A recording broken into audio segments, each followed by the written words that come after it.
Bom dia, boa tarde ou boa noite, sejam bem-vindos a mais um vídeo do canal. Eu sou Cleiton Mo e hoje eu vou trazer mais um conto chinês. Eu vou falar sobre o Arqueiro Celestial e sua história com os 9 sóis, quer dizer, 10 sóis. Vamos lá. Bem, primeiramente, já fiz vídeos aqui sobre mitologia chinesa e eu cheguei a contar algumas coisas.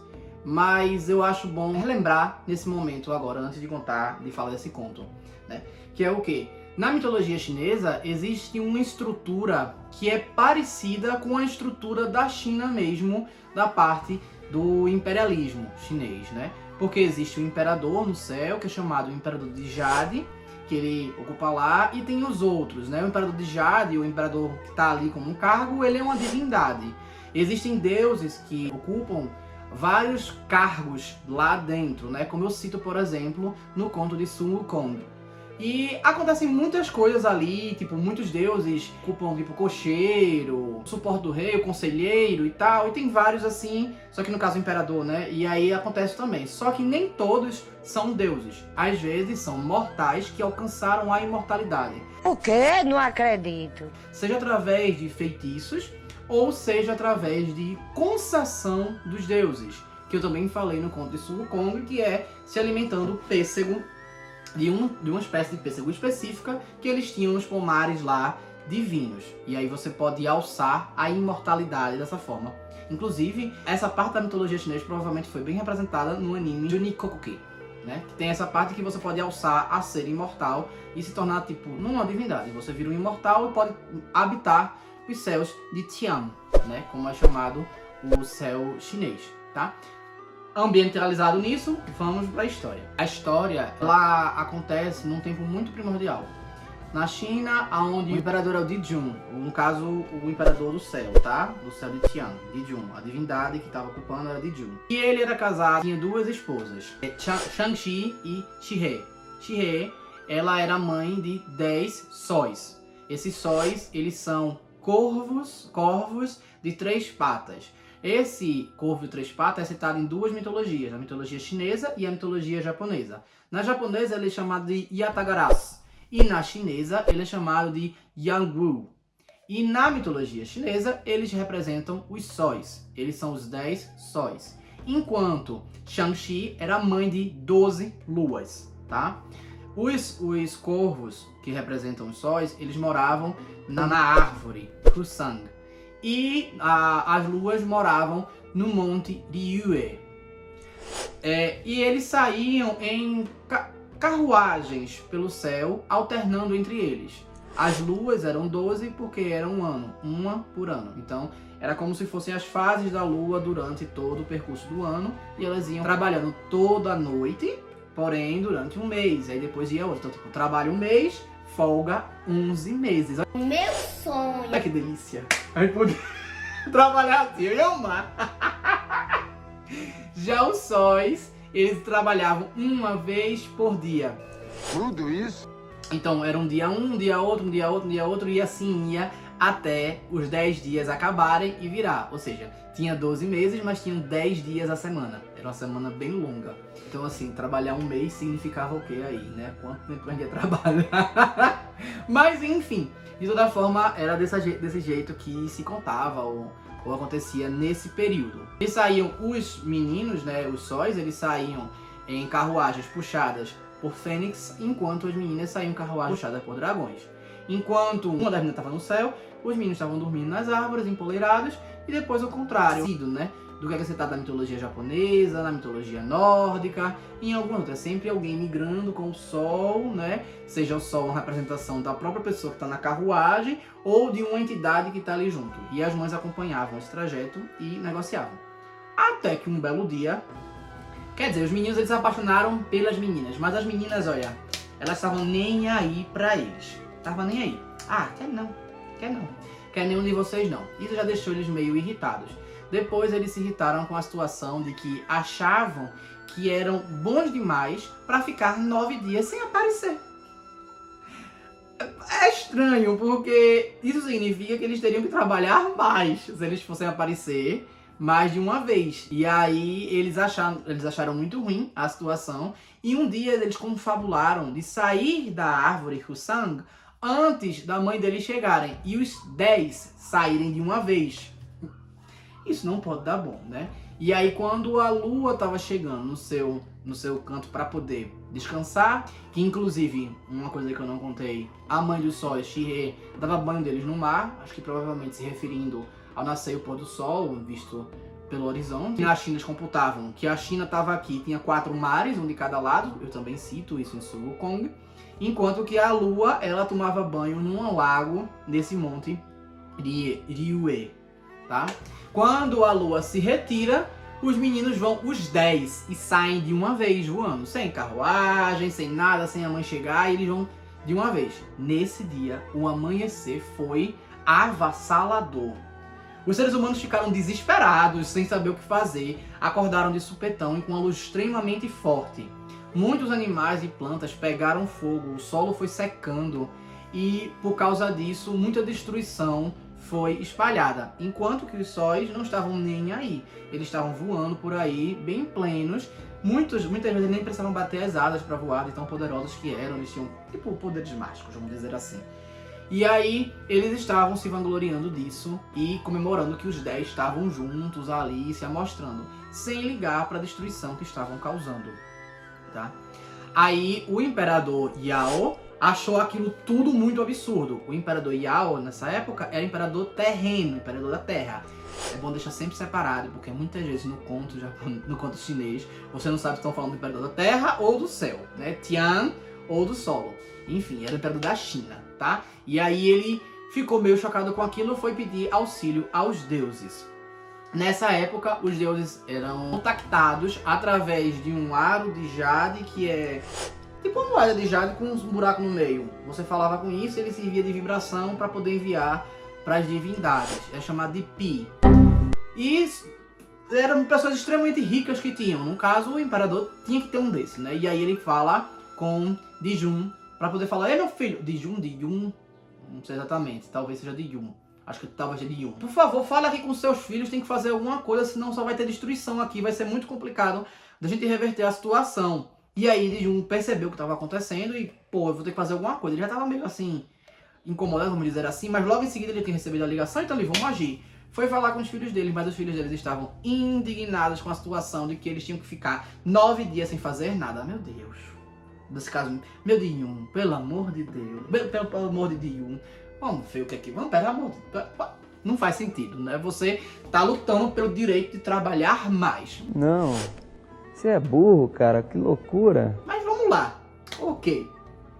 E aí ele tentou argumentar, os corvos ficaram meio que sem ligar, até debocharam do pai.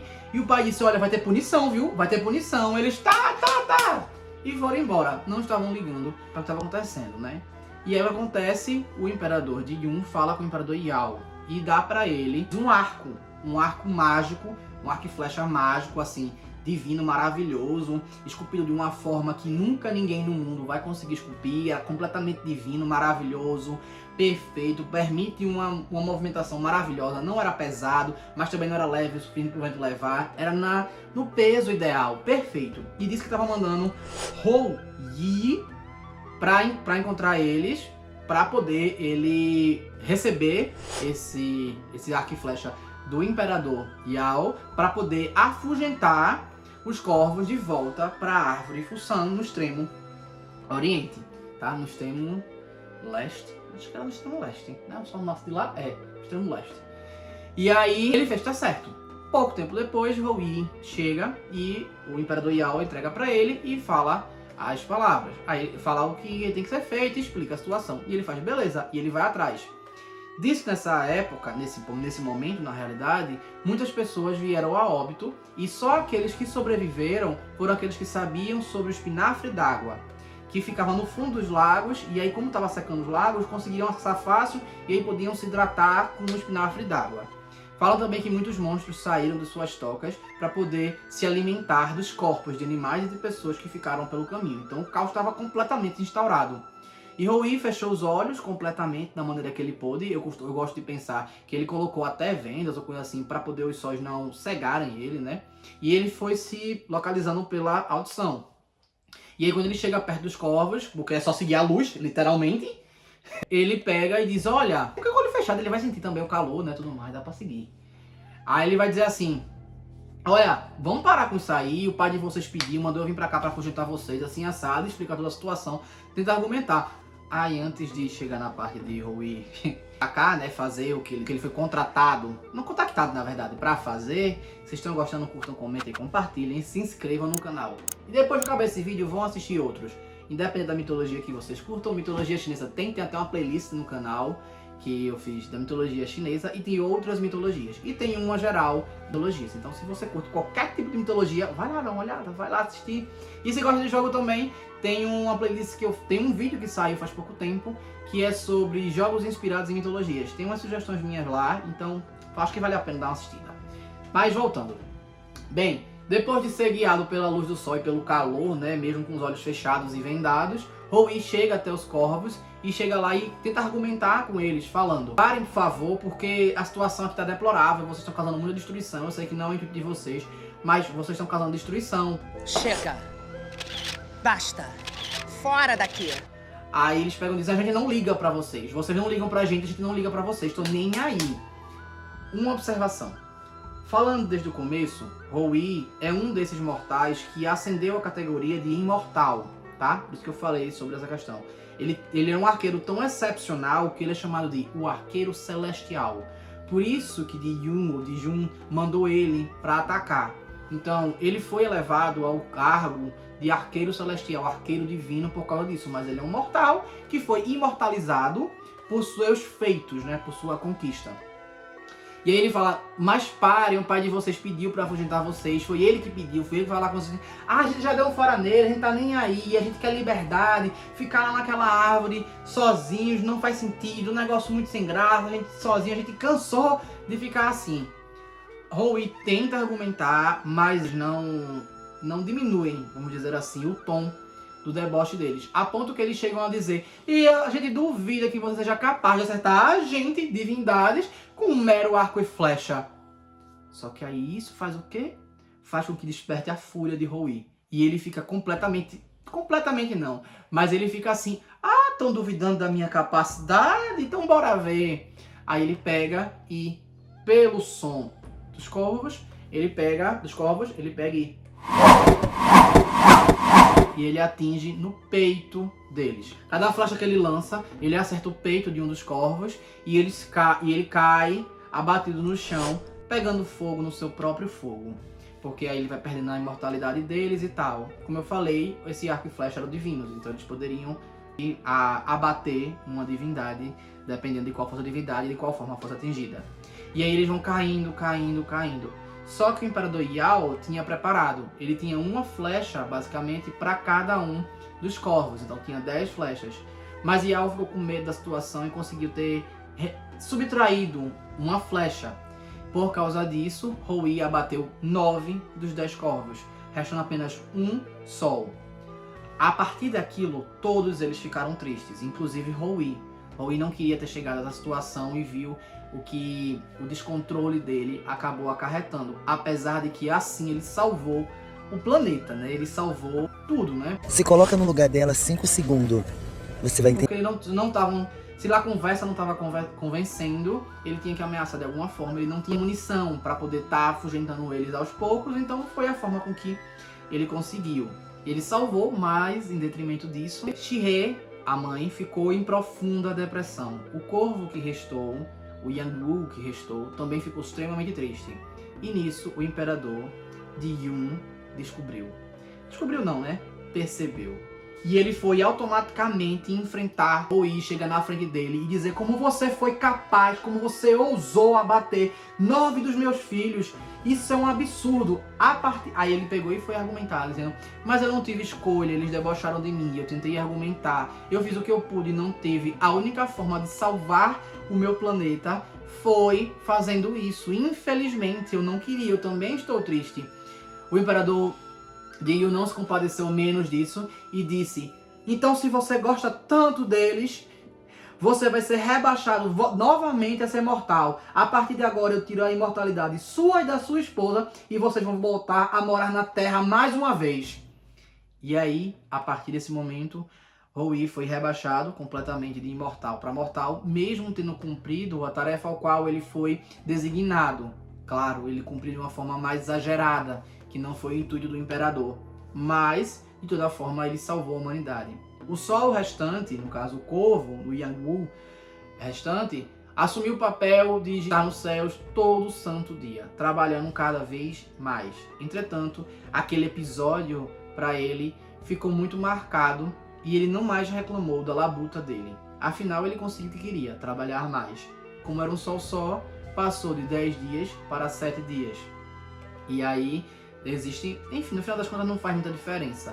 Mas não havia mais a contagem de 10 dias, lá passando a 7 dias, e ele estava lá, girando ali em torno o tempo inteiro para poder fazer isso. Ao mesmo tempo que ele passou a ser venerado, porque a população entendeu que sem o sol não haveria o ciclo natural das coisas, ao mesmo tempo que elas perderam 9, não queriam ter perdido mais um. Então justamente por isso elas se agarraram com toda a fé e toda a força nesse último. Bem, é isso. Eu espero que tenham gostado. Curtam, comentem, compartilhem, se inscrevam no canal. Esse não é o único conto que Howi aparece. Depois eu falo mais outro conto aqui no canal. Mas esse aqui fecha o arco de como Howi perdeu a imortalidade.